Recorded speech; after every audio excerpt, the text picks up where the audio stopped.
களமிறங்கி ஆட வராங்க சூப்பர் சிங்கர் 11 உடைய செல்ல குட்டிகள். ஹலோ மக்களே, super singer season 11 contestant Ma Ka Pa நடத்துகிற அண்டா காக்கசம் ஷோவில் பார்த்தீங்கன்னா கலந்துருக்காங்க. இந்த வாரம் அதுக்கான ப்ரோமோ பார்த்தீங்கன்னா ரிலீஸ் ஆயிருக்கு. இதில் சூப்பர் சிங்கரோட 7 ஃபைனலிஸ்ட் மட்டும் இல்லாமல் பாலப்பிரியா, பூமணி, விக்னேஷ் கபாலி இவங்களாம் கலந்துருக்காங்க. மொத்தம் 10 பேர் வந்திருக்காங்க. இதில் ஹைலைட் என்னன்னு பார்த்தீங்கன்னா நம்ம சரண்ராஜா வந்து சூப்பராக காஸ்டியூமில் வந்திருக்காரு. இப்போ இருக்கிற ட்ரெண்டிங் ஏற்ற மாதிரி. அதை பார்த்தா மாகாபா உடனே யார் பண்ணி அப்படின்னு கலாய்க்கிற மாதிரி வந்திருக்கு. இதில் ஒரு பார்ட்டில் வந்து யாராவது 2 பேரை செலக்ட் பண்ணணும், நீங்கள் யாரை செலக்ட் பண்ணுறீங்கன்னு ஒரு அக்கா வந்து எழுப்பி கேட்குறாங்க ஆடியன்ஸ்லேருந்து. அதுக்கு வந்து நம்ம சரண்ராஜாவையும் மணியும் வந்து செலக்ட் பண்ணுறாங்க.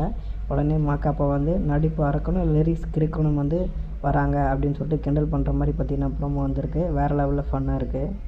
அதுக்கு அடுத்த ப்ரோமோவில் பார்த்திங்கன்னா மிஸ்கின் செம்மையாக கலாச்சிருக்காங்க. ஒருத்தர் மிஸ்கின் மாதிரியே வந்து பார்த்திங்கன்னா உட்காந்துன்னு அவரை மாதிரியே உட்கார்ற மாதிரி, அவரை மாதிரியே பேசுகிற மாதிரி கிண்டல் பண்ணுறது. அது வேறு லெவலில் காமெடியாக வந்திருக்கு.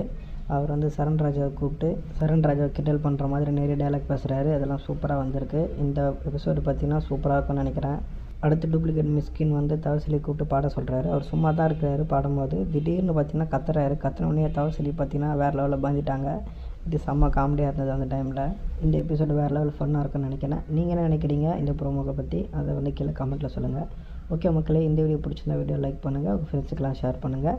இந்த மாதிரி நிறைய வீடியோ பார்க்க நம்ம சேனலை சப்ஸ்கிரைப் பண்ணுங்கள்.